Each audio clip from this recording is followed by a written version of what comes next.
Naging usapin yung tila ba pananakot na itong mga taga-suporta ni Digong na OFW dyan sa Europa doon sa sinasabi nila na no remittance week.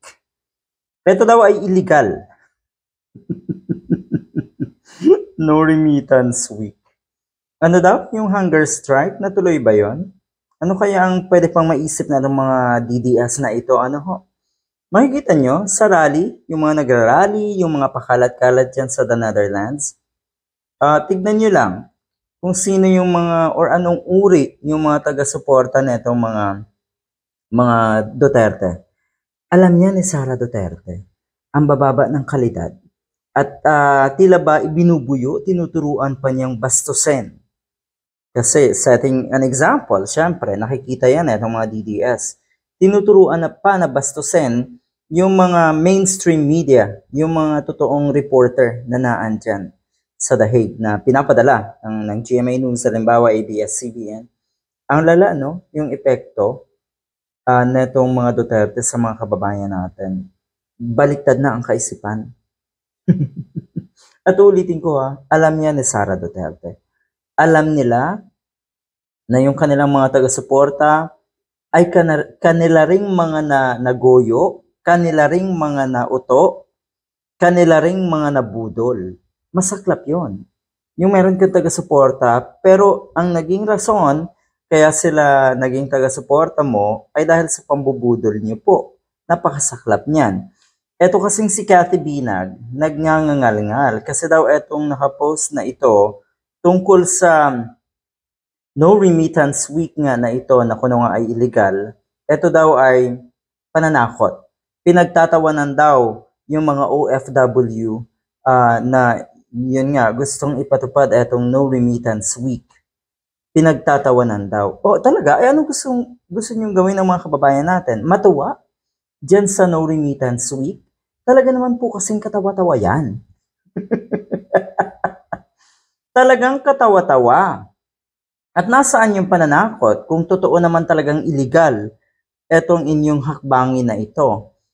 Ang dami nyo nang naiisip na kung ano-ano. Yun nga, yung napakaraming rally na inilulunsad kung saan-saan, pero makikita mo puro hakot at may mga bayad. Hindi ba talaga kayo matutuyuan yan? Abay, sa tingin ko, hindi natatagal yung mga rally na yan. At yung kuno ay mga taga-suporta nga ni Digong na pumupunta dyan sa the Netherlands, hindi naman daw sila bayad. Sino po ba nagsabi na kayo ay bayad?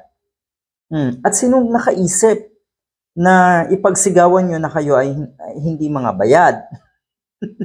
Kayo rin. So sa inyo nagmumula ang lahat ng mga ganyang klase na aligasyon at kung ano-ano pa. Ito daw ay isang harassment. At ito daw na nakapost nga na tungkol sa no remittance week na illegal, ito daw ay false information. Kaya kung sino daw itong gumagamit at nagpapakalat na itong information na ito, dapat daw ay i-report para mawala sa social media. Yon. Bakit nga ba illegal? Tignan natin.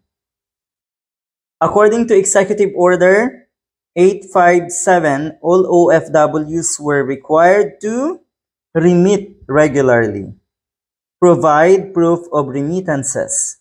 At kung hindi mo gawin ito, sabi kasi dito, failure to do so was to result in the following penalties for OFWs and recruitment agencies: suspension of employment, illegibility to apply for re-employment, repatriation, tapos cancellation of license.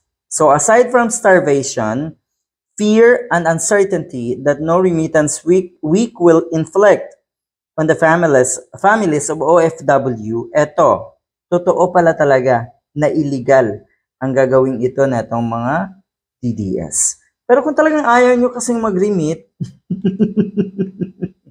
meron kasi tayong nakita na video na ngayon, dyan sa Europa at iba pang parte ng ating ng mundo, yung mga OFW natin dyan, nako, patuloy pa rin at dinudumog. Akala kasi siguro na itong mga OFW na mga DTS Akala nila siguro sila yung majority. Pinagtatawanan kayo ng mga matitinong OFW. Good luck.